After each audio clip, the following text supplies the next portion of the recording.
What's up, everyone? Welcome to another edition of the Starlight Digest, a podcast bringing line talk and digesting Star Wars topics over 1,000 years. This is our episode 165, being recorded June 22nd, 2022. I am your host, Darth Butcher, and I got Scott Solo here with me. What's up, nerds? I got Bootleg Joe. Hi, friends. Grand Admiral Franz. Howdy, hey. And the one and only Fallen Fett, Ernie. Hey, guys, what's up? Okay, so I don't even know what the hell to start or how to even run this podcast anymore after this what we just got. But before we do that, and I see everybody's in the pit being digested and talking about this highly it's not controversial. I don't think awesome. So. It might be a Badass. controversial. We'll see. There's no controversial in it at all. Wow. Yeah. Unless Marco wants to say something silly about the episode, then it's going to go off the rails. I might say something silly, but it's all in good intentions. It's all for entertainment purposes. But to be a fly on the wall, dear pit crew, just about 5 minutes ago. And, one of us wasn't going to be here this night. Yeah, I almost walked off. That's so funny. Negative Nancy. He almost up went on there. strike. Not Almost even went negative. on It was a strike. legitimate question, which I'm going to ask the pit too. They need to know. I know Who everybody's cares? on like pins and needles right now. Who cares? Who cares? All right, so we start off on Tatooine, and it's the Wait a guy minute. from. Oh Wait wait, a sorry. minute. Go ahead. We We got a Patreon crew to we got shout some out house first. cleaning to do. All right, so before we get into all that good stuff, we have our Patreons to thank and appreciate, and Scott has that list. I surely do. Hey, thank you one and all to our Patreon patrons. We appreciate you. Without you, we wouldn't have this gorgeous makeover going on all around us here. Wow, look at that. And that scrolling thing down there, it's amazing. Yeah, that was a lot of money. Right? So yeah, thank you very much, Patreon crew. We really appreciate you. If you want to join the Patreon crew, please log on to patreon.com/Sarlacc Digest Podcast and just, donate $1 or $2, and it goes right back into the show. So I'm going to shout out everybody that is a Patreon member right now, including Ryan and the Star Joes, Cliff, Don and Brady of the Escape Pod podcast on the Red 5 Network, Flavy Davy, formerly of the Nerds with Attitude podcast, Don the Dad Dorn, Justin the Vanilla Thunder, Mervine, Gavin Connor of the Holy Hour All Cure podcast, Crystal Lamphere, Brandon and Anya Epler, and my buddy AJ from the Forbidden Panel. Thank you one and all. We appreciate every single one of you. Thank you so much. And yes, Cliff, you get a thank you, even though you were pretty live out there in above the pre-show chat and whatnot. You still get a thank you. He was arguing with himself up there, I think. I don't know. I almost kicked him out before the show started, That's Oh, hilarious. wow. and then I almost All right. walked off. It's going to be a crazy day for an excellent episode. Good lord. It was excellent. I'm not It was. disputing that. But anyway, while we're at talking about people in the pit, Scott, don't stop there. I want you to shout every single person who's in there ready to do this. You got it. Hey, pit crew, thanks for joining us in there and keeping the conversation alive. Especially you, Cliff, Mr. I don't know, there's like a dozen or so messages up front. That's great. We've got Chris Franz. He's right there below me. Below me. He's down there. That's my new Santo tagline. 14. Friends below me. What is going on today? Oh, God. Where are the rails? I don't know. It's There's already no off rails the in rails. Star Wars. Santo 1414, Andrew JLA Boy, Star Joes. Let me see. Daily Dose of Rose is back joining us. Gordon, Matt Logic 44, Geo the Hut, Papa Schmitty, Crystal E. Let me see. Mando Mike, Dr. Jones. Wow. Julianne Fernie again. Thank you for joining us again. Oh my gosh, the list just keeps on going. Gavin Connor, Bootleg Joe. Oh, he doesn't count. He's right there. He's down there. He's right next to me anyway. TJ 8311. Thank you one and all for joining in and keeping the conversation alive. This is awesome. Yeah. Seems like people want to talk about something. I wonder why. Okay, so it starts on Tatooine. Yeah, so okay. Let's go. Let's do this. Let's do this. Kenobi finale ended this today.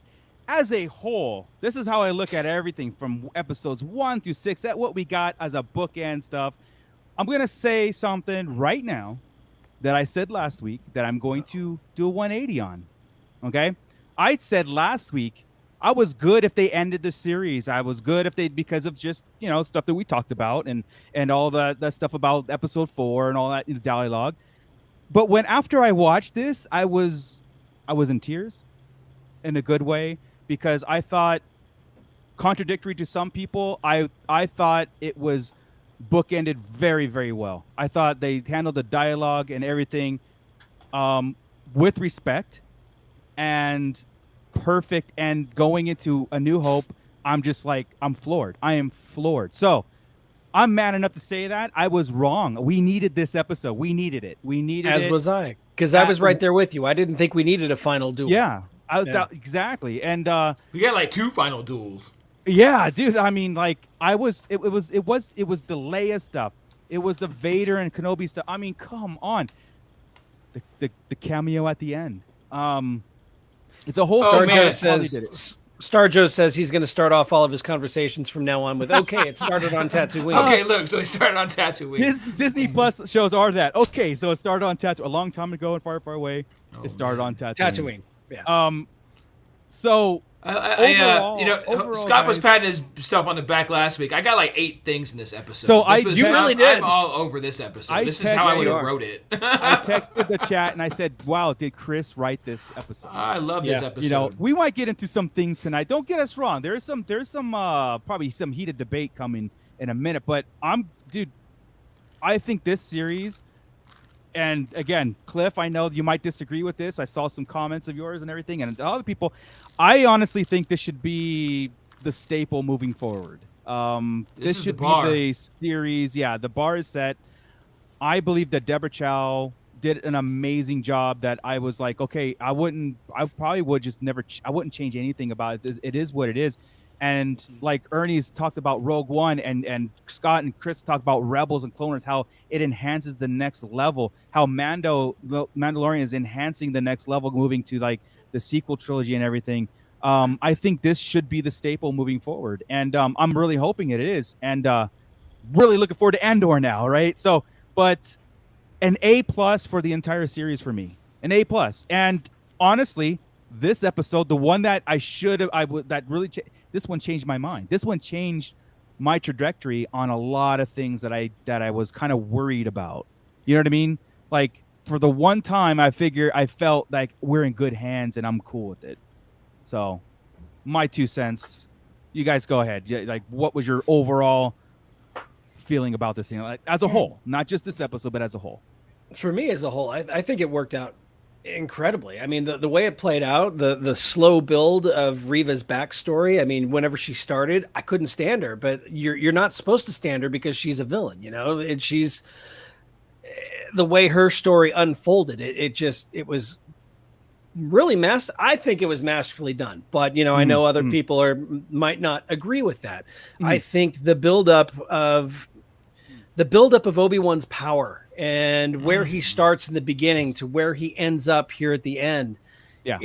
It's damn near magical. I mean, the way we'll get into it whenever we start sharing screenshots and whatnot, sure. But overall, I want to give the overall series a solid A. I think that it's right there with Mandalorian for me as being just incredible.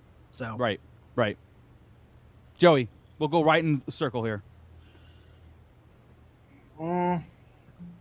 It's not that I have mixed feelings about it. It was just like I said, I was fine with everything up until I started seeing things that people were complaining about. Mm-hmm.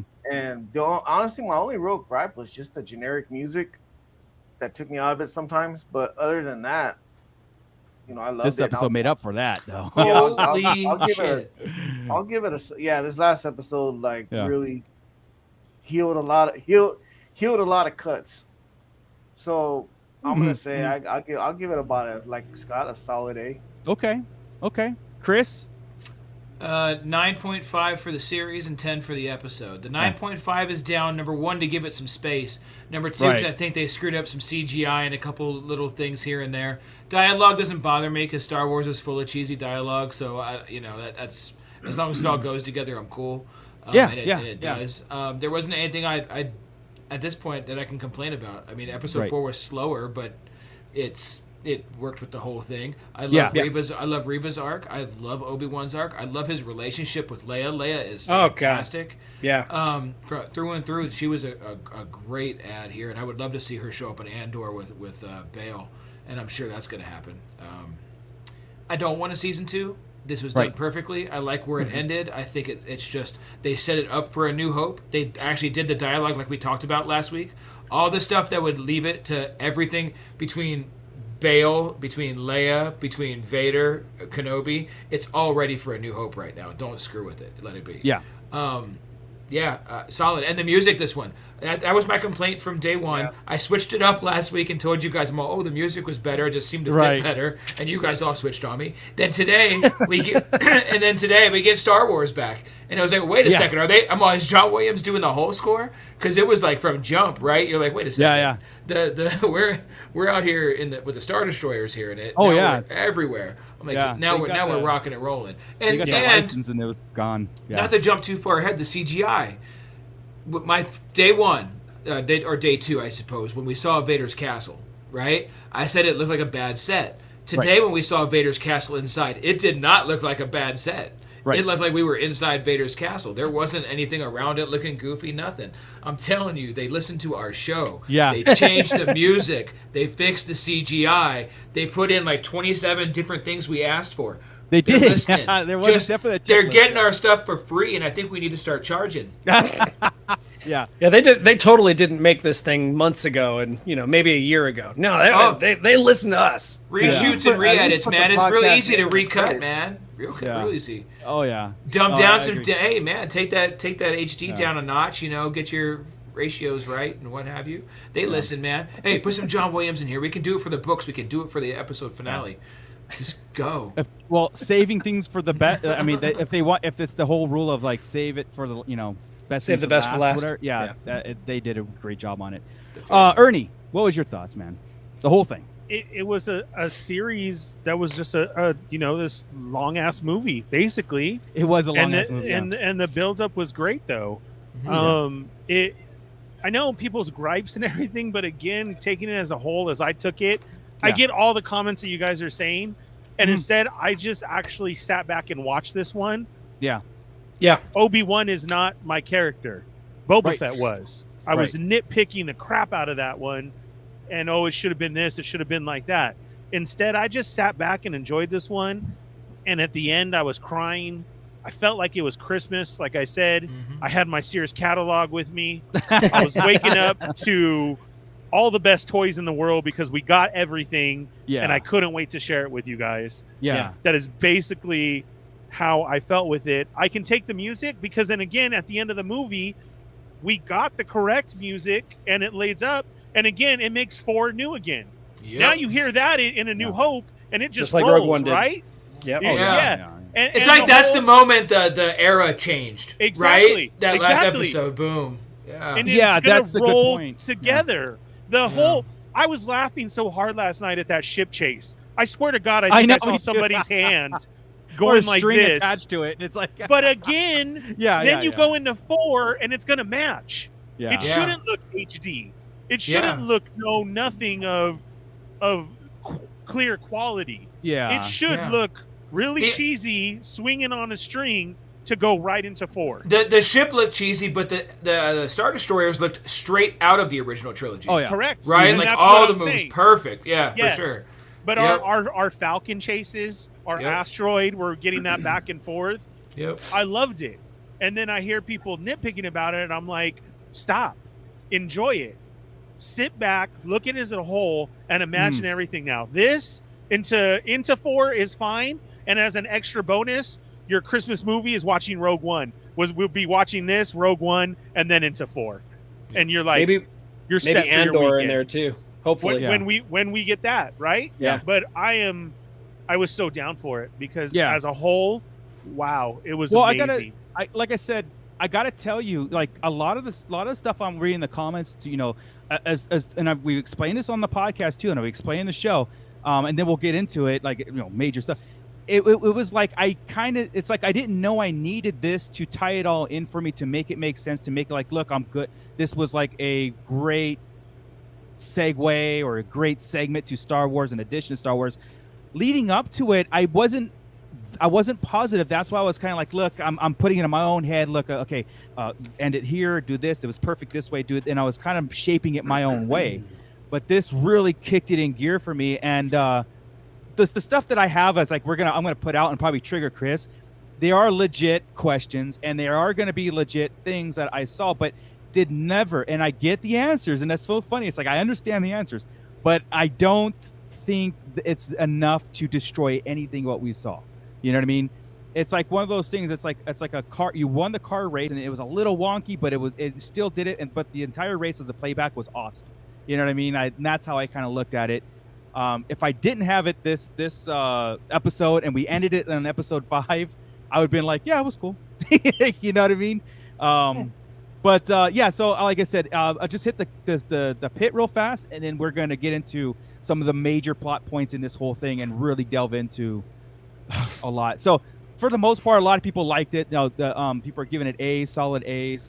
I know Cliff has some problems with the Leia and Luke being like, he wanted more a cameo appearance, not a like Leia being an overall plot arc story kind of stuff. And Reva's bugging a lot of people, and I think we've explained that why Reva was over the top and how and all that stuff. And my question is, now that you see her finalized arc, is it still a problem for some people? At first, it didn't make sense to me. I was kind of like, okay, well, I knew she was the one of the younglings from the get-go, right? That was going to be obvious. Yeah. Right, so we kind of saw where her arc was going, didn't know what was going to happen. I don't like because we did talk about redemption arcs, and I don't think we quite got that. It wasn't like I saved the day, I just didn't kill somebody else, right? But her reasoning, I dig it, and I know we had this pre-talk, so I'm trying to just keep a little bit cool on it, but it's like, I don't know, man. She watches her best friends get killed by Anakin Skywalker, right? Darth Vader at this point. She's putting 2 and 3 together this whole time. She's abandoned. She's by herself. She has nowhere to go. She's probably living on the streets, in the gutters, like they said, right? She has this force power she doesn't know how to use. She's not in control. She's probably living on the streets doing bad stuff. We don't have her background, right? But we do know she's a newer Inquisitor. She wasn't around for the last 10 years chasing Kenobi like they were. That's what the fifth brother said. We've been doing this for 10 years, not you. They just found her in the gutter. She's not in the other comics, all that kind of stuff. She's pretty new. She snuck in here to do this. I like this arc that she came to hunt him, and anybody that gets in her way is going to die, whether it's anybody people, gets in her way, or bad, whatever. Yeah, good. I like that. That's cool. That's dark. She didn't learn enough to know anything different. Her hero, basically, right? Like I said, the Michael Jordan of Jedi came in and slashed all her friends, dude. The one that she was looking up to, wanted to be. Everybody wants to be like Anakin. He came and betrayed him, and the people that taught Anakin didn't come and help, and so she has a beef with them too. I like that entire arc, and I think it was really cool. And the kidnapping had to happen to get him off planet. What else is gonna, and that brings her into it. Vader's not gonna put this plan together. Let me use Bail to get this kid. He's not gonna do all that. So having Reva do this, it was a nice. I think it was a good job writing it, to be honest. I couldn't have probably worked that out fan fictioning it, and I think we do a pretty damn good job fan fictioning headcanon bullshit, right? Right. That would have been tough for me to do. That was a really good job of writing, if I'm being honest. Do I love the character? Didn't love her, but I think it ended up pretty good. And when she got bitch slapped around by Vader, it was great. Right? You always need that character that draws the audience in, and that character that I don't know if Reva was quite the right character to draw everybody in, but you needed her to set things in motion. It was like you're saying. Yeah. It was. Yeah. She's a conduit between all of them, right? Exactly. And I keep seeing people say the Grand Inquisitor could have filled that role. No, the Grand Inquisitor couldn't have filled that role. No. I honestly don't think he has a role later on down the line. His motives were completely different. Yep. He didn't really care about one Jedi. Yep. You know what I mean? And he says it in this episode. Don't follow Kenobi. We can put an end to everything right here. And Vader is driven, like Reva was driven. Reva and Vader are almost two sides of the same coin. See, like when we talk this out, things start happening, right? So we can we can have a civil conversation. So these are flaws in Vader's and the Empire's and the Rebellion. All these flaws come to the surface, And again, another flaw is later on we'll talk about Obi-Wan not killing Vader. Overall flaw. Wait, what was the flaw? What was the not overall killing flaw? him? No. But we were just talking about what was the flaw? The flaw in Vader was being blinded by the hatred for Kenobi, and like what Scott said, you could have ended this insurrection now and saved a lot of heartache for the future. If they were just like on point, plan A, plan, this is what we have to do. I challenge you to find any movie or show that That's does the right thing up front. That doesn't I mean, how many villains tell the whole story to the? That's history, that's right? Entertainment. Look at World War II and all the things. If somebody did this, it would have been over. If somebody did this, but we're exposing those flaws, is what I'm saying. It's like Vader has a vendetta. Like what I have to come to terms sometimes with Vader. The Emperor has his overall plan. He wants to rule the world. He wants to kill everything, whatever. Vader, he's I don't think he's in it for the Emperor because he's his master. But Vader's blind hatred for one thing he can sacrifice the entire galaxy for his goal. Yeah, and this comes back to that flashback from last week. He says you're always gonna be a Padawan because you're always looking to win, to beat me. You have to be better. You don't see the overall strategy. Yeah. See, that's what the Grand Inquisitor is like. Which is why this fight had to happen the way it did and leave him beaten up for that comment to really work in A New Hope. Because now he's not that way. Right. Now he was more calm about it on the Death Star, right? Now everything was more chill and escape is not his plan. I'm going to face him alone. And there was no anger, animosity, or anything going at it. We're just going to duel here, and this is going to be it, Yeah. It was different. I think that's, so. Yeah, like Cliff was saying, Vader is always obsessed with saving Padme, obsessed with getting Luke. Kenobi, exactly. This was the thing, and I'm sorry, would you highlight? So, I won't click the highlights anymore, Scott. You got it. I didn't click anything. Oh, was that me? I was on a different screen. Yeah, sorry. Okay. So the whole point of, like I said, the Grand Inquisitor, kind of like seeing more of the Emperor's role, like the Emperor's vision, not Vader's vision. And those are those things that come to fruition, and we watch these things. This is why the Empire failed at the end. This is why the rebellion grew as what they grew, because they weren't snuffed out when they had the chance to snuff them out. And my whole thing, like I said, when we were talking about, it's like Obi-Wan didn't have the foresight to sit there. If I leave Vader alive, a lot of bad stuff is going to happen in the future. But again, he's got his own, or maybe like he did. Said, you can't, and he just couldn't kill Anakin again. He can't. He did. He's twice. Right? Yeah, exactly. Yeah. Can you kill Anakin? And no, he obviously can't. This is 2 times he couldn't do it. Right, but that's not. The Force is probably telling him that's it. He tells Reva a little while ago, right after that, about Luke, right, about not killing Luke. What'd she say? Mercy or something else, you're honoring something. That's kind of like the reason there. I had a second to think about it since our conversation there, right? And that's kind of what they were trying to get to. Vader is this murdering psychopath in this show, right? He's awesome. He's the Vader we want. Kenobi is not that. Kenobi is the polar opposite. So he's doing everything without having to kill somebody. So leaving him broken and beaten, because if you kill him, what's going to happen? The Emperor still exists, is more powerful than Anakin is. Right. Vader is not the problem. The Emperor is the problem. So Mando Mike here says her goal, the end result, was to have the end result in her favor. Going against Vader was stupid, and she should have known that. No, we as viewers know that going up against Vader, especially knowing the entire saga, we know going up against Vader is stupid because she's never going to win. Well, how would a character just like I said, character's in the moment. And like I just said, Obi-Wan leaving Vader alive. We know what happens next. We know what this stuff goes, but his reasoning to keep him alive, like he was sent there, like one of us is going to die when I go confront him. He even said on the show, and that's what I guess that's what we all had the struggle with. Like, how are they going to do this duel, and then keep it a draw or what have you? But to have Kenobi like thrash him, I mean. Fantastic though. I mean, it was neat because Vader had him too. That's what's cool, right? They both got a piece this time too. Yes, it wasn't a one-sided battle. It was not at all. So, but Vader had to go two-handed too. We made a point about him using one hand the last 2 fights, right? Yeah. He had to go two-handed. It was like, oh man, here we go. Well, I love the fact that he even said basically your powers are weak, old man, in episode 3. And to like this, where he's like he gained his, he even said your strength just come back kind of deal, to go back to episode 4, where he does say your powers are weak, old man. Now I think that's the point where it's like I can take him now. Right. You know, when he's old and frail and whatnot on the Death Star. That's how I chalk it up. Sorry, go back to Mando Mike again here. I know we're on a delay. This is why this keeps happening, right? Oh yeah, that's right. Back to Reva on there and why she was doing this. Does she know Vader's a badass? Yes. Did any of us, even knowing the saga, if somebody was coming lightsaber to your back right there, did we think he was going to stop it without looking and slowly turn and clown her? No. She thought she's never seen anything like that ever. Nobody's done that. She thinks she knows the Force. She couldn't do that to anybody. Right? Without looking, just knowing and being surprised? Hell no. She thought she was catching that fool by surprise. And the reason, I'm convinced now that after the second ship, he probably could have grabbed the second ship, but he knew what was about to happen behind him. Right. Right? So he's all, okay, hold on, I got to deal with this shit.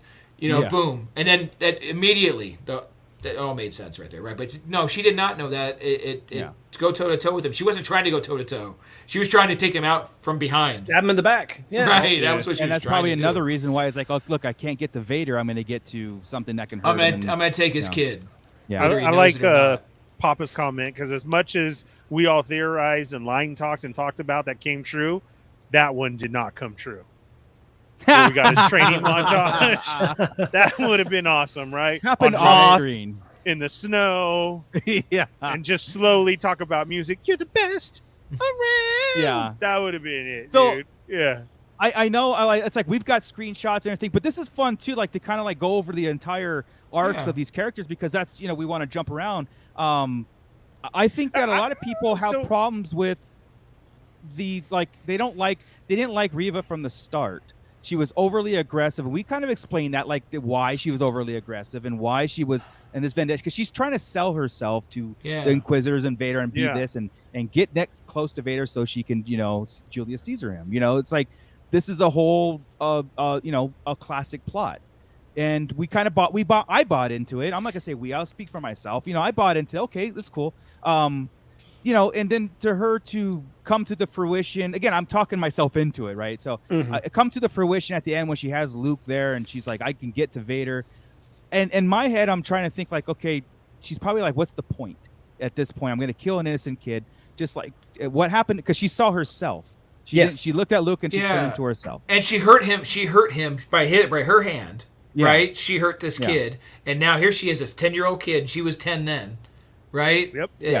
It's just mirroring, and that's horrible. Which, by the way, if I can mention that too, Luke never saw this lightsaber, never knew what was going on. It was Tusken as far as he knew. Right, exactly. Perfect, just like we talked about. He cannot see a saber. He never know saw what's a saber. Like even when he didn't know what Luke was was climbing out and she ignited. Funny. No, every single time he was out of the way and then got knocked the hell out before the other one. I love it. So, great job on that. Yeah, just real fast. Like I said, Cliff saying a quiet rage would have made. Yeah, I think the execution could have been a little bit more sinister and stuff. But again, we already have a bunch of those. Yeah. We have to deal with what she was dealing with. We've said it over and over again. She was going through the same thing. Yeah. 10 years old, her friends got murdered in front of her. Yes. She had a lot to deal with. Yeah. She was probably over aggressive to try and sell it. Even though Vader says, I knew who you were, she had to prove that to everybody else at the same time of, God, I just want to kill Anakin for what he did. And Obi-Wan for not helping. She had her own thing. And I think why we had this separate story, it's all marketing too, guys, at the same time. She wasn't in the comics. She wasn't in the games. We had to introduce somebody. It's a perfect opportunity for you can continue this story. Yeah. She's alive. You can continue a comic. You can continue a video game. Yeah. Andor season 2. I'm calling it right now. She's in Andor season 2. Something she can show up in, right? But where she wasn't in the comics or with the other ones in the games or in the cartoons, she wasn't there. So you had to write her in this one. You leave her alive, and now she can be added in to something else. Yeah. I mean, like I said, the smartest thing is introduce a brand new character that has no resolution, and you can do whatever you want with that character. Kill her, him, let her go free, turn good, turn bad. Doesn't matter. It's as long as you don't hurt the legacy ones, right? Because that's the things moving forward. There's one thing that's like the overall thing. I didn't feel like there was a reshot ending on this whole thing. I think everything that we got was planned and executed, like I said, executed to the plan where a season 2 doesn't make sense anymore. I mean, they really did. There is no reason. They didn't leave it open for a season 2. Yeah. Like even Obi-Wan was like, I'm going to go here and I'm going to see, See, I'm Mando kicking Mike Matt. says Obi-Wan was still better than episode 2. We need to kick Yes. Mike out of the chat as well. Mike and Cliff Yes. are going to get banned today. Good Lord. Okay, so- but here's the deal. I mean, I love Kenobi. I think Kenobi. Yeah. Okay, give me a while. Give me a little while to figure that out. It's not going to be today or this year probably before I know. But I bet you if I watch that more and more and more, that might take the place of some of the movies. You know, this is some pretty good Star Wars in here. Yeah. So let's see here. Julianne Ferney. Reva is the arc story that the Force and the light prevail. Full circle. You can be bad, but come back to the right side. Is the class? Yes, this is a classic struggle. But Otherwise, we also, would have had a fight with nobody going anywhere. But also, this was a kind of a cool little plot thing too, where Reva, as a Padawan, saw what the Jedi had to go through, and she went through it and stuff. Doesn't want to. She's not a Sith. She's not a dark side user, right? But I don't think she would go the path of the Jedi either. I think she might carve her own, almost like that gray Jedi area where the Reva anti-Ahsoka, where Ahsoka is not a Jedi but strays on the light. Reva is more not a Jedi, not a Sith, strays on the dark. Kind of like Asajj Ventress towards the end of her life. She was more in the middle. Yeah. Well, let's get into probably the best thing that happened in this thing. Again, it's something that I didn't think I needed in my life. It was the duel. The back and forth of this duel. First, not just the choreograph, not the that stuff. Oh, that too, the Leia piece. Wait a second. Lord. Oh yeah, we'll get Here to we Leia. go. Like everything felt so right in this. Yes. And again, I wanted to cheer with everybody in the movie theater when this happened. I'm glad he did this, even though it was like one of those things like, okay, you have to throw these in. I was just so like, this is awesome. The choreograph on this fight was fantastic. And you saw Vader be cocky at first and then gripping both and then be losing and then, whatever. And then same thing with Kenobi, how he's getting stronger and stronger and stronger. Their banter was probably the most important for me on this fight. Say something. And when Vader, the first line was, "Have you come to kill me?" Come to destroy me. Destroy me. Yeah. Sucker. So the high, we have the high ground thing, which I'm glad he didn't say I have the high ground now, because that would have been. We're too far on the fight here, real quick. We got to go. Yeah, back. First, just jumping because I'm just going on this on this. First of all, the shots were beautiful. Whatever planet we're on or moon we're on, the shots with the moon behind it, again, everything looked fantastic. The force pushes. I love that these guys in Revenge of the Sith, they couldn't do the force push on each other, but now they can all over the place. Yeah, they tried it in Revenge of the Sith, didn't work because they blocked it. But now it's just each one of them just back and forth, just awesome. And who the hell ever thought Vader was going to open up the ground? Right, and create his own high ground right here. That's the scene right there. That was out of control. Awesome. It was out of control. And it reminded me of a lot of the stuff that people were saying about the sequels, how the force using of the sequels were way overpowered. Well, here we go. I think it brings it back to this era and how Jedi's really can, Sith and Jedi really can use it. Opening grounds, flinging rocks, pushing, throwing all that stuff. And nobody is going to say, oh, Vader's too OP or, oh, Kenobi's too OP. You won't get that with these guys. So you can go ham with Vader and Kenobi, which is great. Especially, I never thought Kenobi would do this. Dude, honestly, what the hell? I never thought Kenobi would do this, and how effortless it was for him to elevate all of those, to levitate all of those, and just with a slight move, just throw everything at Vader like that. Yeah. And the Force is just floating rocks. Yeah, Force this is is just a question. floating rocks. A comment for this is a comment for Cliff. Cliff, did you think? Star Wars: The Old Republic, right here. The Sentinel. That's an inside ability. This was a straight ability off a video game. And I want to think that they paid attention to the video game and added in here for that reason. The flinging of rocks and throwing it at the opponent. They said that. They've said that the games are guiding a lot of what they do right now. Excellent. That's cool. Excellent. Yeah. I thought it was, I was just like, oh my God, so cool. When the rocks started coming. The first time in live action we've ever truly seen a Jedi unleashed. A Jedi doing everything a Jedi could possibly do. I mean, yeah. And I also want to point out the duel. If you look at the moves in the duel and look at our last episode where we were getting the flashbacks between Obi-Wan and Anakin, it was a lot of the same moves.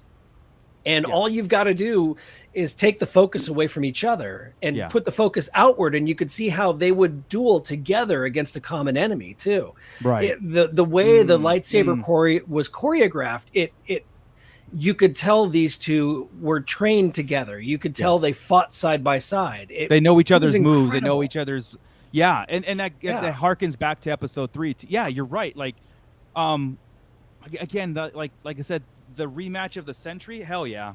I mean, from everything to emotions to this, like, I mean, smashing it with a hilt. So again, guys, like, I'm thinking, like, okay, this is okay. So in my head, I'm like, okay, this is awesome. They're burying each other, doing stuff. I'm thinking Vader's like stormtroopers will rush in to say because the Grand Inquisitor thinks he's in trouble, and they separate the two, and they have that moment, right? That was my thinking. I nowhere near did I expect Obi-Wan to thrash Vader and destroy. I mean, like, take his breathing apparatus out from under him. Basically. Slash him in the back. Slash him in the back. He left Vader jacked. Yeah, guys. Like, I'm honest. I'm like, I know everybody in the chat agrees. Like, this was epic. I know that because I've seen the comments and stuff, and I don't think anybody's disagreeing with this plot point or this fight. And the fact of the matter that when Obi-Wan, sliced Vader's helmet and you saw him, I'm just sitting there going, please show him, please show him, please show him. And they showed him, and then it had that voice change. It was Anakin's voice with that, and the crying, like Kenobi tearing up, and the the I'm sorry about everything. Yes, piece is so good, and how important it was that he said the piece about I'm not your failure. I'm not your failure. You didn't kill Anakin. I killed him. That means everything that was so great, and it means everything that Anakin told Luke was true. Right? Like Obi-Wan Obi-Wan's told him, sorry. Vader killed your father. Vader killed your father. It's the tragedy. It's the George Lucas set up the tragedy of Anakin Skywalker. And this gave me like I said, the overall purpose is why I love Star Wars so much. Hey, go back to that other picture of Anakin inside the mask, the broken piece. Red or blue? The red. Is this the one? Looks like a skull. Well, there's one in there where he's smirking when he says it. When he says "I" right there, he said "I did." That's the "I did" part. He's smirking about like I killed Anakin. I'm cool with it. Whoa. And the emphasis in Anakin here, or Darth Vader here. Or actually, let's just call him Darth Vader for now, because Kenobi calls him Darth and realizes, or comes to the conclusion that Anakin is truly dead. The whole thing about Go ahead. Well, I was just gonna say the reiteration of Anakin is truly dead, and there's no coming back for me. Until Return of the Jedi. But and that again harkens back to there's still good in him, but this is the point where Anakin needs to rub it into Kenobi, because this is his mortal enemy at this point, because the dark side has consumed him. He's more machine down than man, everything. The Emperor's got the grasp on him. This reassures it. Again, I didn't know I needed this line. I got it. And it is embedded in my memories forever now.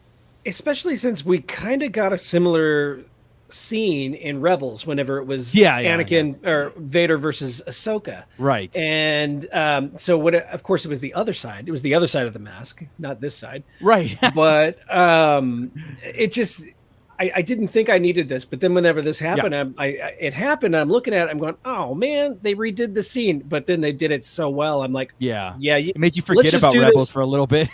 Let's just do this with every Vader duel now. That's cool. So everybody he confronts, you're gonna slice his helmet, but the mixing of the voices is what I felt amazing, you, Scott, right? On that. And then I'm like, because all you can think is Ahsoka, and now I'm really getting feelings like, okay, they're getting our feelings for everything, right? But then when the voice was changing and he's still trying to breathe and it was going in and out, holy crap, dude, that got me the so bad. Emotions on both ends. That was just, wow. Well, like I said, Kenobi in tears, realizing I can't bring him back. Anakin is truly gone. And that's when he turns around and he calls him Darth. Which we said had to happen too. Yes, you did. Yes, you did. Yep. Like I said, I love did this Chris write episode. This freaking episode? Because I love this episode. Seriously, it was fantastic. And like I said, this cemented so much for me as far as like I said, emotions on these two characters, on what this series did and brought to us. So there's a lot of things that could have been different.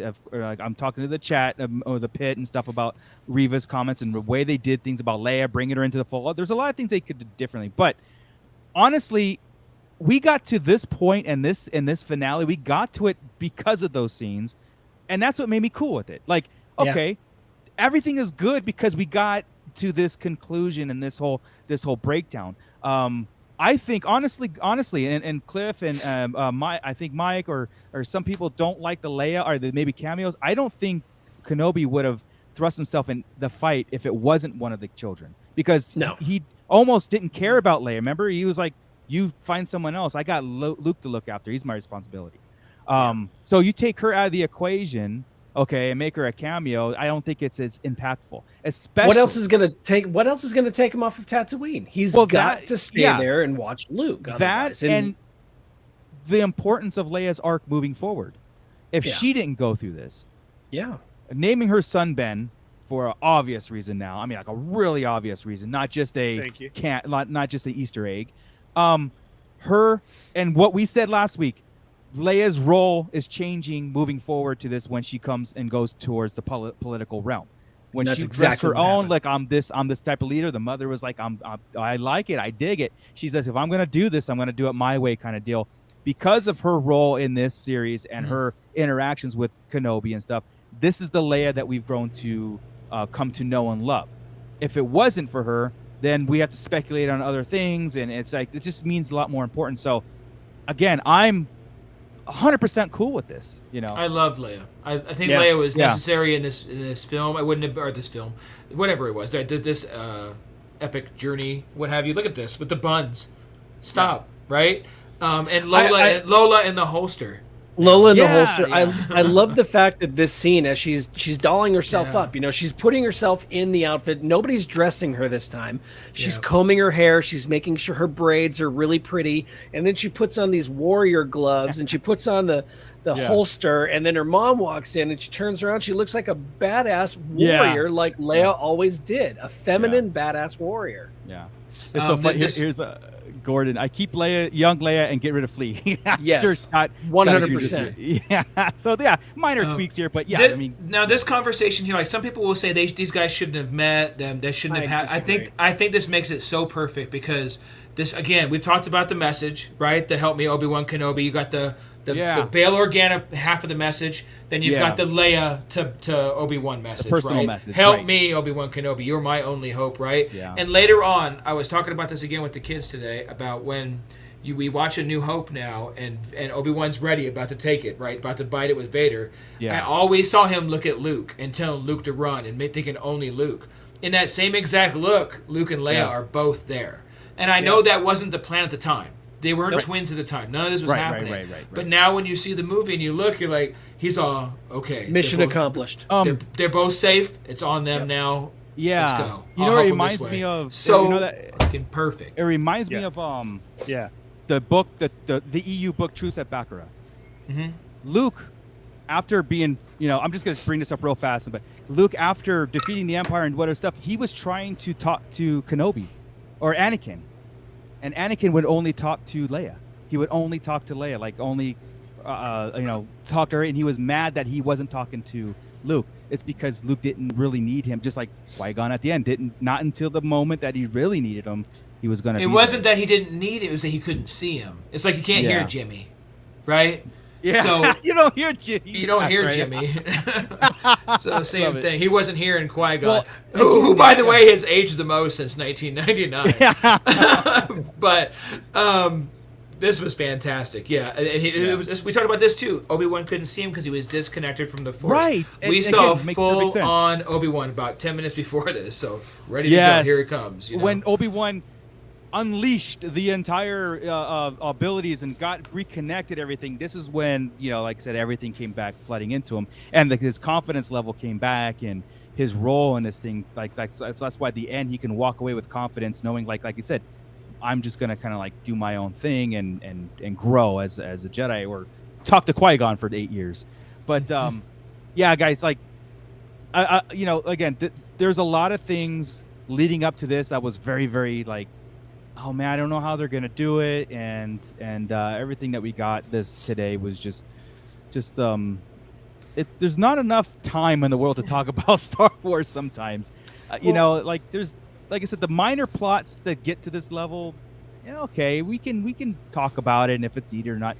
Someone did make a comment, and I'll find it here, about Leia having her own spin-off show. I think it was Mando Mike.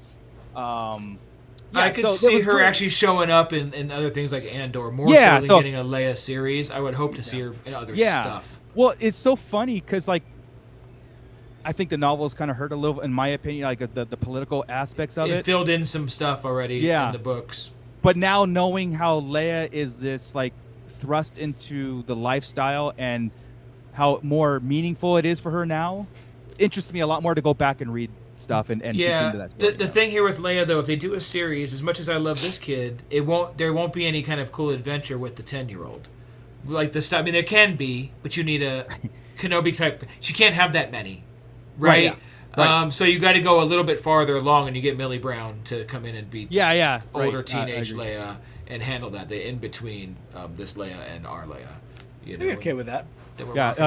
Gordon said, Liam the liar saying he'll never. I told you. I told you. Come on now. That's funny. We keep ignoring one of the true badasses of this show, and that is Beru White Sun, Lars. Come on. With her telling Owen that whose fault was it that Ben's not around, and just showing up to the fight with blasters in hand, and they had a contingency plan for this exact moment. And Owen wanted to run, and Beru was like, "No, we had this plan, so we're going to stay my and fight. home. This is my family. Perfect response. Nobody's going to mess with my boy. Perfect response. Perfect scene. Both of them together with an injured Reva made it made sense. It was awesome. Reva did get the best of them eventually, you know, and escaped. But it was like, I love it. If that was full strength Reva, they would not have survived. No. You know, she needed that cauterized gut shot to take her down a peg so that, you know, Owen and Beru could face off against her. And whenever he reached over and just grabbed her in the wound, I'm like, oh. Yeah. Owen, I can't get over the acting ability of this guy. I mean, because I put my head as New Hope Owen. The grunts, the mannerisms, and I'm just like, it's so good. I'm there. Like, I think everybody in this show acted really well. Yeah. Do we see a New Hope Owen with the limp? They played that a lot, didn't they? If you watch it for that moment, purchasing the droids, he does have a bit of a gimp to him. Really? Right? It's very. They did that a lot. They did the injure, and after that, he was really selling it. Not overly selling it, right. But so that was exactly my thought. Moment. Correct. Yeah. That was exactly my thought. He had a bit of a hobble in A New Hope. Yeah, you're right. The attention to detail. Like I said, there's creators out there that have their ears to the ground in Star Wars. This is not a controversial statement, but I think Deborah Chow has it. Yeah. Dave Filoni, Jon Favreau, Deborah Chow, they have their ears to the ground when it comes to stuff. And that stuff, like, I wouldn't pick that up unless you guys told me. And then going back to New Hope, I was like, I know why he has that. That's such a cool, like a cool Easter egg and all that stuff. Now, the time. Okay, so we got like, I just want to bring this up, and you guys, I do want to talk about this just because it's a very curiosity thing. Now, I believe I talked myself into an answer. Okay. But the pit maybe have a different perspective or whatever. Okay. Am I going to get triggered? Am I ready? Easy, Chris. I just want to ask. I'm just asking a question. And I think we touched on this a little bit, but why didn't Obi-Wan? Why did he leave him for dead the second time in a row? That's what I said. He can't kill Anakin, man. Yeah, he can't do it. But it's his brother. But seeing the dialogue, like Anakin saying, "I killed him. He's truly dead," and Obi-Wan coming to realization, he is dead, and why couldn't he kill him after that? I know why. He can still see him, and again, we're to the point where Vader, as can he kill him? Yeah, that doesn't solve anything because Palpatine will grab another one. Palpatine is the root. You need to get to that. If Obi-Wan can be part of Vader's issue, and like he told everybody else, he's only going to see me. I'm going to distract Vader for the rest of his life. He's going to distract Vader, which he does on the Death Star. right? Distract Vader from everybody else. So that's what he's doing. I'll distract you while these kids get up to get to the Emperor. And that's what we need to get. Maybe that's it. Because even when Yoda says only a fully trained Jedi Knight can defeat Vader and his Emperor. And that's right, yeah. Beating Vader is not the point. Yeah. Star Joes, is Chris going to have to kick out Moocher? At the beginning of this show, yes. There was definitely a chance of one of us not returning next week. And No. So, but talking about this and having this marination of the episode, again, I've talked myself into certain reasonings why and stuff, and I think everything's a lot more and the other point was, remember, he has to be the opposite of Vader in this entire show. Vader is ruthless killer. Obi-Wan is trying to not kill everybody. So I know because and that's Anakin's flaw, right? He killed Dooku because he was too dangerous to be kept alive, and then immediately regretted, but he did that choice. And Obi-Wan that's a great point, dude. That's not the Jedi way. Even killing Vader right there is not the Jedi way. Right. And that's what exactly like Mando Mike said, Jedis aren't killers. But at this point I think for the greater good you kind of have to be, but well, that was part of Anakin's issue with Mace Windu. Anakin had other issues, but Mace Windu was going to execute Palpatine, and Anakin's like, "It's not the Jedi way." Well, no, you're damned if you do, you're damned if you don't. Superman snaps Zod's neck. Oh no, he's a killer. Blah blah blah. Right. And I'm talking greater good there. Here we go, Obi-Wan, and not killing him, and it's like, oh no, he should have killed him. A hero's a hero, and then man. If he would have killed him, number one, nothing else would have happened. So it's not like he could. and what do they call that? Plot armor? Right. Yes, right. It's plot armor, but it can't happen. So. The other answer is Episode 4 exists. Well, and 5 and 6. So and that's why us with magnifying glasses we're looking at this the series so focused, because everything has to match. Everything has to correlate to the next. It does just so like well. Rogue One, right? Why Rogue One works so well? It's because everything has to proceed as planned. There was a lot that we said that had to happen, and it did. We mentioned a lot. God. Yeah. Thank you, Julianne Fernie, for ordering her very first podcast T-shirt. Awesome. Yes, you mentioned about super chats and stuff, and again, that humbles me to the core. We have to reach 1,000 subscribers, so tell a friend. Let me know if you need a Fallen Fett sticker. Tell all your friends, because we can't hit that until we get 1,000 followers. Yeah. So again, appreciate that so much. Thank you guys. We had said a lot that they needed to answer, and they did. So I loved when the Emperor showed up. Oh, so I remember I said that we talked about that, and even he felt it, right? Yeah. Didn't he? He's like, "Is there a problem? And you need something?" Right? Yeah, exactly. It really was. He was really calling him out. Like, check what's your wrong feeling. with you? Check your feelings on this again. Correct. Yep. He said that was great. He said it to him in Return of the Jedi. And then and he said it here, and this correlates with the comic books, right? The Emperor's always challenging Vader and making sure that he's in line on his side, and always throwing dirt and shade at Vader, always. So this was I hope you are clear on this matter, and Vader in his brand new suit, everything's good, and then the next 8 years, it's basically now it's like, okay, business as usual. Next 8 years, he's on a rampage to stop the rebellion. Kenobi's kind of gone in the shadows again, and maybe will return, and that's why the dialogue meets so well in A New Hope when he says, "Your powers are weak, old man." When he tells Grand Admiral or the Tarkin, he tells him, "Escape is not his plan. I must face him alone." He knows, he's there. You know what I mean? He's here to finish this. And then Obi-Wan's like, "Look, if you strike me down, I'll become more powerful than you can possibly imagine it." You know what? It's how they do it, huh? Because Vader literally said, "I'm going to go down here by myself." He takes a shuttle and goes down there by himself. They always face each other alone. Right. They don't want. I love the fact. That's it. That's like I don't know how to explain. Just like two men going at it. Like, hey man, this is mano a mano. We're just going toe to toe. Let's go. Well, Anakin's always got something to prove. Yeah, because of the flashback scene. Love it. He was missing the comedic somebody there, right? Maybe like Raja. Of just let him work it out. Yeah. Let him work it out. They got this. Exactly. It's okay. They're friends. They know each other. Yeah, It's gonna be I'm all so right. glad. I'm so glad the slow space chase scene was thwarted. You know what I mean? I'm so Quickly. glad. Yeah, quickly and early on. You know, it's funny. Like I was rewatching the episode again, and this episode didn't dwell. It quickly went right into the stuff that we needed.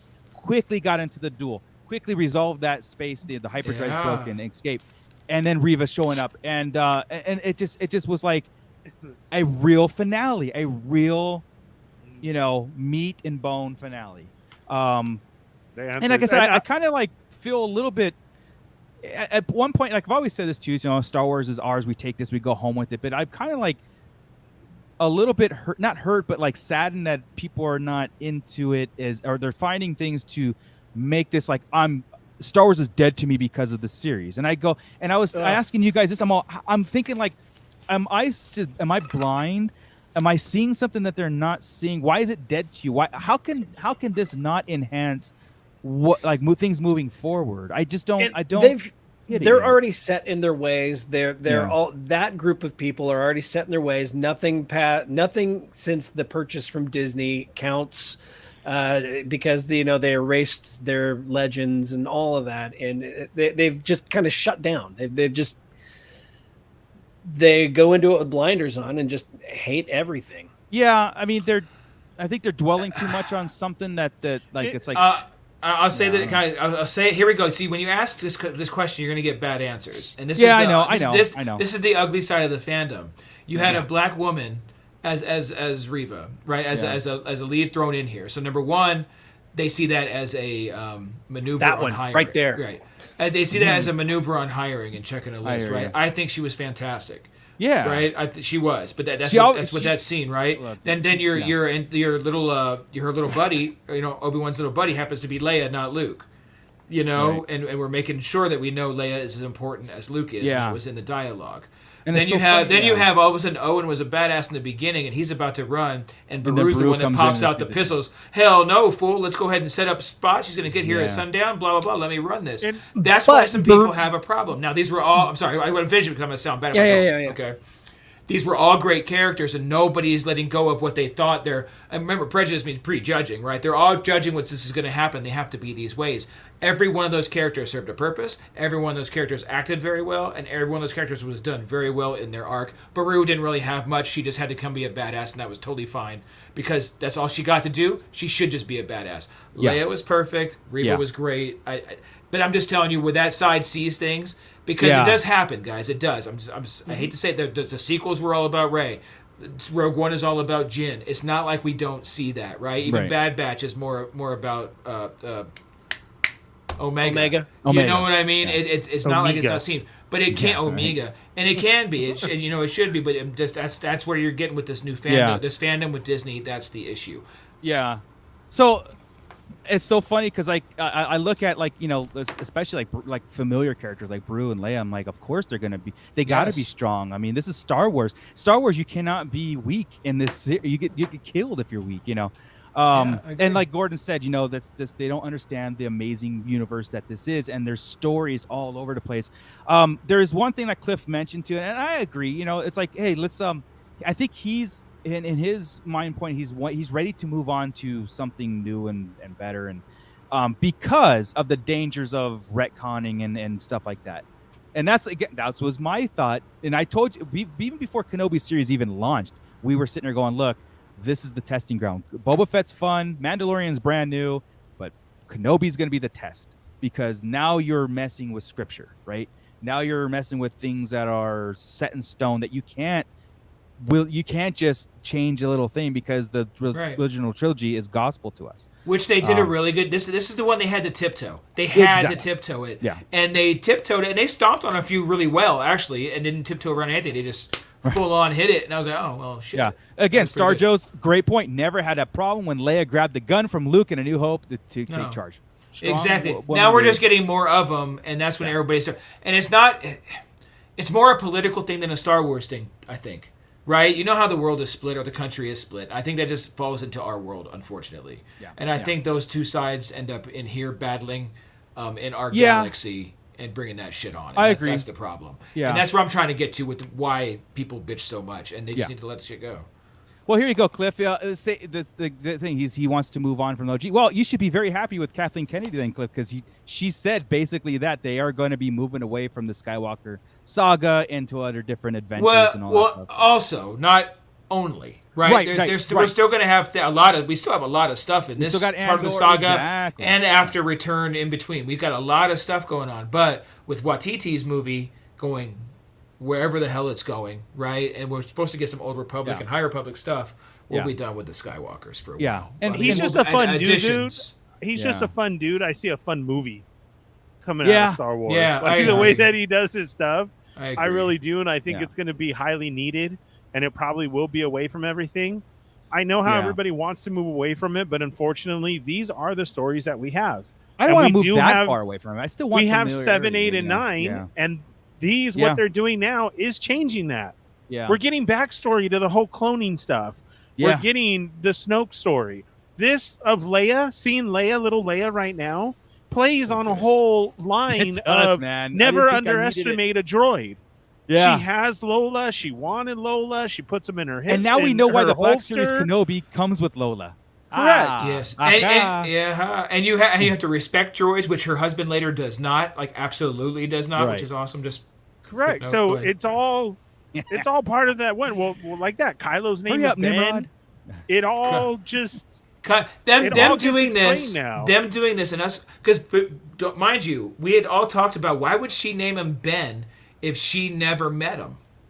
Mm-hmm. Right? Why would she do that? Because Luke explained that he saved the day and that it was important. Well, like I said, it was now she knows. Yeah, so exactly. Important. This made that so amplified. It amplified that the reasoning and her response to and on the Death Star. I'm here with Ben Kenobi. Ben Kenobi? Like where? Where is he? Yeah, it wasn't like who's Ben Kenobi? You mean Obi-Wan? It wasn't any of that. It all because she says Obi-Wan Kenobi. She knows the name Ben Kenobi. It was all. It all makes sense. And at the end of this, where he says we have to do it for our safety. Well, then that's why you act like you don't know me, but I'm always going to be there to protect you. So it's even more now. Yeah, it's even more with just lines. And if you ever need help from an old man, he even stresses old because he's going to be super old in 9 years. Yeah, Mando. Pitters, I don't know where Scott went. He entered the one that you put up there from Pitters is great.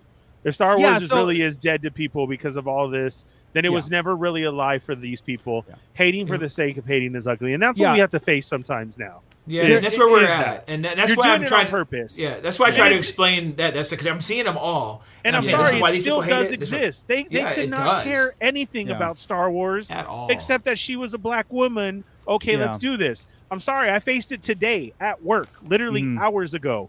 Guy comes with the biggest swastika on his back at me, ready to release his dogs at work. It's still out there, folks. Yeah. It doesn't go away because everybody says we should all live like this. And we would love to, but these aren't like Star Wars fans like that, No, and that's what we said. These guys don't deserve Star Wars anymore. It's like, be done with it. Right. And there's a lot, like I said, like that's one of those things where you go up on your feeds on even like Facebook, other posts, and you're looking at it, and I just go to this like, look, I enjoy it so much. I enjoy podcasts. I enjoy talking to you guys. We live it. We buy it. This is Star Wars is a lifestyle for us. It was never a choice. It really wasn't. It's just kind of like it's in our DNA. And I look at comments like that, and I just kind of go like, wow, do they really think Star Wars is it just a movie? You know what I mean? And it's weird to say that stuff, but hey, we're nerds, dude. That's what we do. Right. I'm sorry, nerds are a different breed of people. Sorry, my audio went out. That's all right. And the fact that we have. I think I've talked about this before on either here or other shows. The fact that we have people hating on each other in a nerd fandom is ridiculous because every one of us grew up being picked on or something for being a nerd or liking Star Wars or what have you. So the fact that we can't all get along and still pick on people for liking or disliking other things, it's annoying as hell. We should be the most... we still pick on Scott for liking Star Trek. I mean, yes, we do. But what I'm saying is we should be the most tolerant group. Well, that's the correct thing. Right? Yeah. We should. There's a point where you draw the line. Yeah. Star Trek is where we boil the line, or Star people who do D&D. So it just depends on what you find my have out delete there. button. Where is it? Permabands. No, but yeah, you're right. If you can't have a civil conversation and talk about it with like for example, Reva, the first thing I saw was like, dang, she's this is angry and over the top, but it's her character. It's the way she was written. It's the way she was acted. And I never saw anything above that. Like, honestly, when Still, Leia takes to me, charge, when when she Bruce says takes that- charge, I don't even see. I'm Yeah. not trying to like sit there and go, "Oh, I don't see this stuff." Like Chris said, of course Right. it's all there. But I'm just saying, like, I think I get up and I clap every time. Jyn Erso to me was fantastic. I loved Rogue One, and I Yep. thought it made sense. It's one of those things when you look at it, you go, I can't see it any other way. Yep. Like, the if they line to change me it with something Reva else, is, I laid there until I felt their bodies go cold. Ooh. yeah. Yeah. Are you serious? That's gonna screw with anybody. Wow. Yeah. Yeah. That is That's gonna so. Oh my god. Yeah. So when she is at the point and she's seeing herself and Luke, it's Yeah. Luke. That's Yeah. an emotional tug. You're fighting yourself. There is no other person worse than to fight yourself or to be alone with your own thoughts. Right. So if you don't get that, wow, hats Yeah. off to you that you've never had to deal with that. But Yeah. to see that play out on the screen, that's tough. Yeah. That's there's- emotional because it's like you Yeah. came to that decision to here you go. I'm going to save him. That's Mm, wow. That really is. I was expecting this whole time for Qui-Gon to Oh, yeah. come in the fold. Of And course. Oh, yeah. I did. There were several times in this episode that I was watching last night. I paused it and see how much time we have left, and I'm saving 5 minutes for credits, and I'm like, okay, we still got 5 minutes. Like, what could we possibly be doing? I figured he was coming during the rocks. I really assumed I thought right, so. right before he pushed him up. I'm Hearing like, him at what? least. Yes. He said, "Use the Force, Obi-Wan. Yeah. you can do this." Oh, Something, okay. something, right? I was Okay. waiting for that, and I was better with the end. I love how I- it worked. I- He did it by himself. I love that. So. Yeah, I thought it was cool because again, he can see him now. Yes. He's opened up. A lot of people thought it was at the rock scene. I did Yeah. too. Yeah. I thought he had him, and it was Yeah. going to be the whole Mr. Miyagi scene. Yeah. Like, for real. It's like you're just better than this. You can do it. You know. You got Rocky's Come on. corner going. Come on, get up, champ. Get Yes. up, get up. Everything Yeah. you got, it's, Yeah. it's right here is the time. Or Yeah, you we're got- all the Jedi, Ray. You know, You it was got all Paulie about the over pop. there. Yeah. Didn't need it. Did it himself. Came out and Yeah. kicked his ass. It was So let's totally let- cool. Yeah. So help me with this, guys, because I'm a little confused. Cliff is saying I didn't expect. I did expect Qui-Gon's voice, not the visual, due to Clone Wars arc. That he wasn't able to. The do. Clone Wars is okay because he was only doing that, right? The thing that trips it out, and so there is a problem with canon, but it's not that. The problem with canon is in A New Hope, he talks to him, in a certain point of view books, right? And he literally says how he's starting to come alive, and he can start to see him now, and he's had trouble doing that over the years, and now he's getting so good. You're almost corporeal. You're right here. So I thought there was an issue though with the Clone Wars, with season 6 of the Clone Wars, where Yoda is traveling and going through all the hoops that Qui-Gon had to go through to learn the process, and that Qui-Gon never completed his training. and I think, like I said, since he's in A New Hope, he's finished it. Yeah. Right, since it's in that book, they've made him finish Yeah. it. So Yeah. here's Matt- the middle. Here's Matt the Logic middle of it was where he saying, wouldn't. yeah. So there is a problem with the canon a bit here, but I Who can give a knows? shit. Well, who knows what we get, because he can see him at this time, right? This time where he did his move, he beat Vader, he got the kids back together, all is well and fine. He is at the highest of his point, which we said needed to happen for what he goes through Clone Wars and everything. What if again, now his time, he's going to be old man, like he says, he loses it a little bit again, right? Yeah. So he can't see him. Right now, he is full powered up Obi. I had to face Anakin. I had to face Vader. Yeah. Yes, I can see you. There you are. I mean, this But is as what the we're years chalking go it up on, to. I'm gonna This lose is it. what we're Right. headcanoning what actually happened. Like, he came to him at that moment, but then Correct. It's Yeah. He was faded at away the- pretty quick again. Yeah, you he know, did. I mean, it's just Right. So- It's you're at your high, and he lost it. Julie, thank you for joining. See us next time, please. And to TJ's point, that last one right there, they always kind of have been the movies are gospel. Yes. Right. Everything else Yeah. can move around a little bit if needed. And I saw another point about the corporeal, meaning move things or sit on things, and that could probably be the next piece, Matt. So that could be it. We could be in the middle ground of where he is in a certain point of view and where he was in Clone Wars. We got to give it to them though. They really do try hard a lot through video games, comics, and books to try and keep. They do. Keep it there. And I think if you're gonna have Qui-Gon, you have to go full Force Ghost, because why bring back Liam Neeson if you're not gonna show his ass, right? Right. That's just good old fan service right there. And Yeah. you guys seen my I tweeted out today about that. Fan service was great in this one. There was enough fan service, and it wasn't overdone. It could have been overdone if he popped a high ground comment. We had another cameo from something else. We got a hello there, right? You can't pop a hello there and a high ground. Yeah, you can't do both. So they picked the right one. It makes more sense. Like, the implied, like you said, the implied high ground comment. When he looks over him, he's all, "I just made the high ground, fool." You know, like, you've never done that. I created high ground. The hello there was straight 100%. Snot bubbles, crying, and then you hear it, and you're all, hello there. The closes. This is why I think, like I said, this is a sealed season on the shelf. It's absolutely great. It's when Owen, when Obi-Wan's wrapping up everything, right, and he goes back to Tatooine, and he goes to Owen, and just like brings him the gift, and Owen's like, "Do you want to meet him?" You know, like he basically, "I'm gonna stay away. I'm gonna let you handle things, whatever." And then Owen turns to him and says, "Do you want to meet him?" And he walks up to Luke with the hello there. Hey, we got a new person. We got a new person in chat. Naked HD, what's up? Oh wait, sorry. Whoa. Let's handle that right quick. Did. All right. Cool, That's but awesome. yes, this and it is full Mythos gear now, right? Yes, like, straight. The going. first thing I saw, I got to get that statue now. I got it. Me too. Got the goggles. Down to the goggles. It's even on the cover of a comic book. Yeah, the price on that statue just went up tenfold, and I ain't getting it now. Yeah, So, Cliff, damn. we know we made it when we get bots in the chat. That's right. It's been a minute. It's true. It's been a minute. Yeah. Was the word naked all caps or lowercase though? I'm think it asking was for all a caps. friend.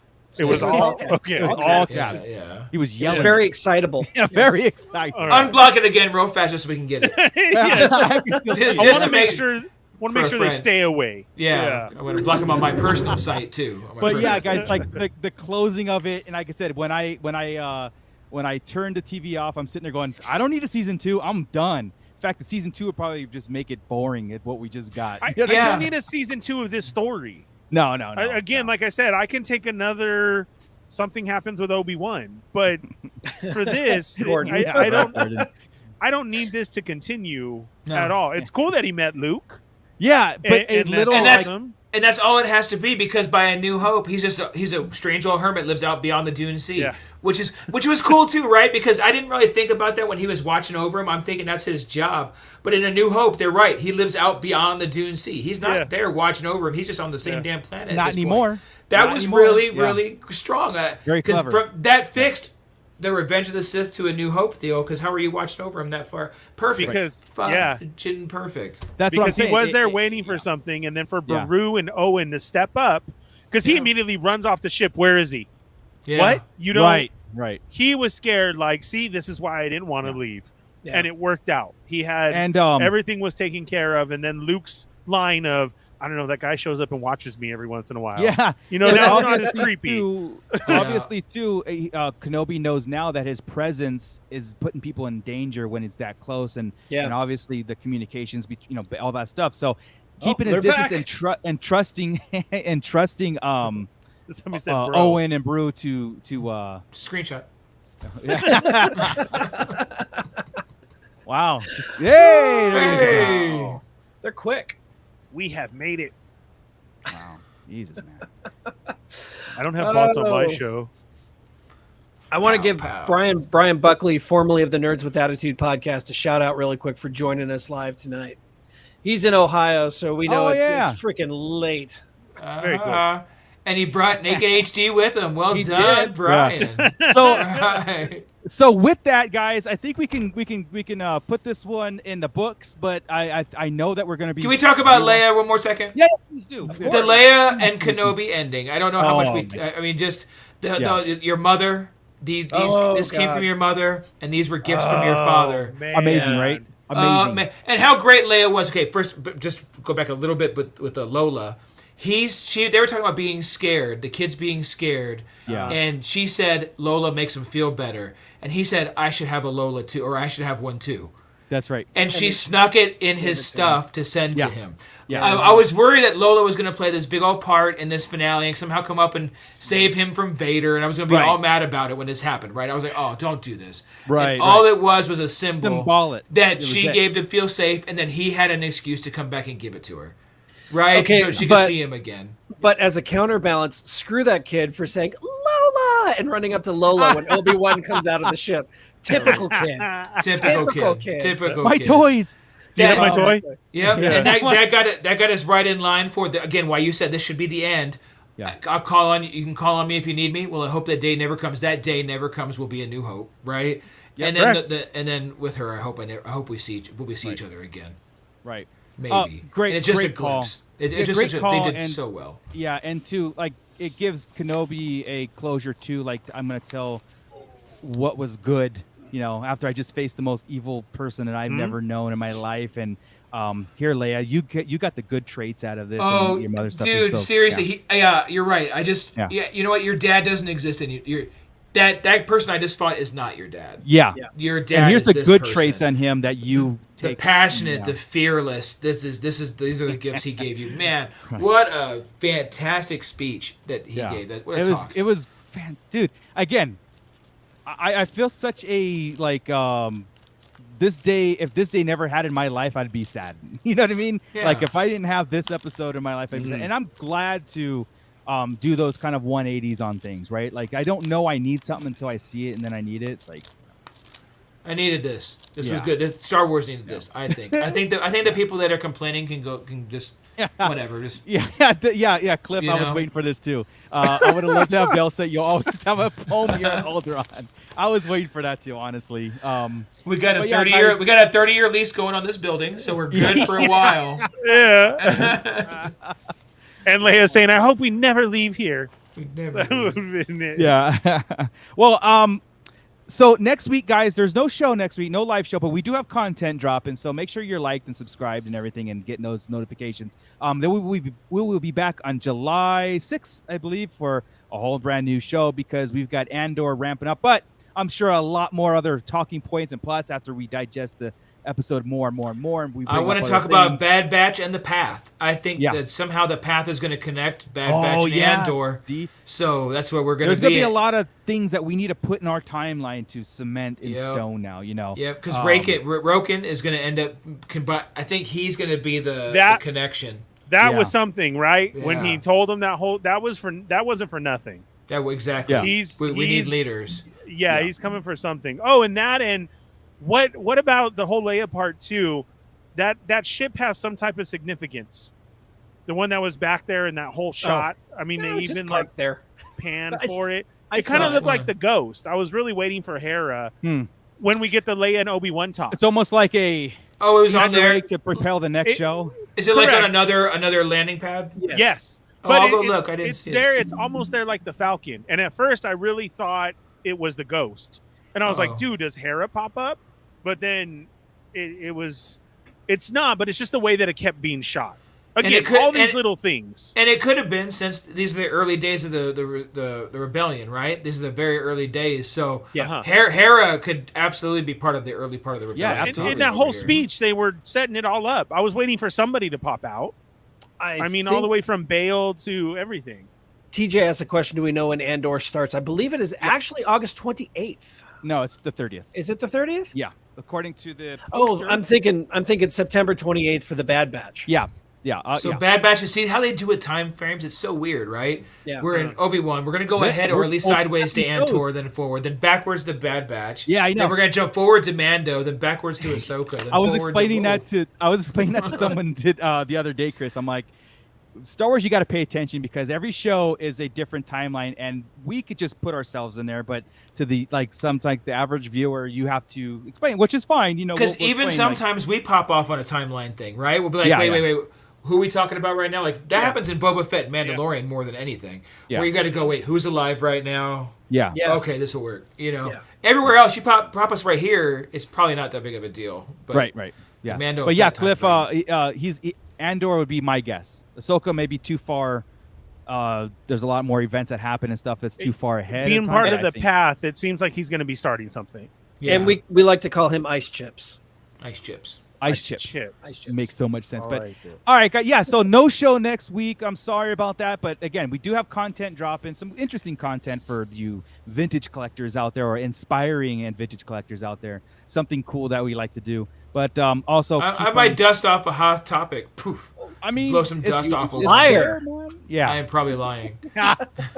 But we will be back in full swing of things on July 6th on that Wednesday. So everybody, stay tuned and hit that notification, of course, and the like and subscribe to tell a friend because we need more people. We need 1,000 subscribers to get to that next level so we can get more spam bots. That's our goal. Yay! But with that, thank you, everybody. Thank you, Chris, for being civil. I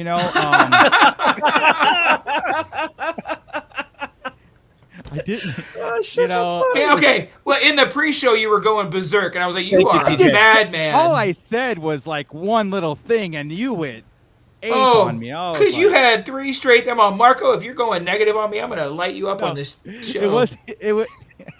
Why are they doing this? Why does Reva do that? Why does Vader still live? Why blah blah blah? Because there's episode 4. I'm not asking. They are asking. Not well, me. They just got answered. Yeah, I was just yeah, whatever. I was just leaving the Who was that website that said, "Is Luke gonna die"? Are you serious? I think they were kidding. I'm sure they were kidding.